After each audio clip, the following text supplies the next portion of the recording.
gbogbo ẹ̀yin olólùfẹ́ wa nílé lóko lẹ́yìn òde akínyìn pé ẹ kú déédé wòye ní gbogbo ibi tẹ́ tí wọ́n wà tẹ̀sán wa lórílẹ̀‐èdè àgbáláyé orí tó ń wọ̀ wá kò ní kọ́ bẹ́ẹ̀ sì ni ìtì tó ń gbọ́ wa kò ní di láṣẹ ọlọ́run bá lónìí sinimá yìí tí a fẹ́ gbéyẹ̀wò ó ní apẹ̀kọ̀lẹ̀ rẹ̀ ní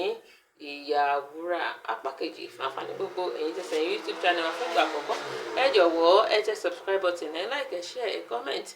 ẹ subscribe sórí YouTube channel wa ẹ má ṣe gbàgbé láti sá gbogbo ẹgbẹ́ rẹ̀ gbogbo àlùtà yín lólobó nígbà tí àwọn sinimá aládùn sinimá olóyin gbáǹkọ́gbé sinimá mìíràn bá jáde gẹ́gẹ́ bí ẹ ṣe mọ̀ pé lórí ìkànnì ayélujára wa yìí pé a máa ń ṣe movie review lọ́lọ́kan òjọ̀kan ẹ like ẹ share ẹ comment ẹ subscribe kó ba lè máa ta yín lólobó nígbà tá a bá drop àwọn latest and interesting videos. Ìyàwúrà apá kejì là mú wá fún yín àwọn òṣèré tó kópa níbẹ̀ ní bíi Peju Ogunmola, Taiwo Hassan aka Gbàgògbò Yetunde Barnabas àti bẹ́ẹ̀ bẹ́ẹ̀ lọ.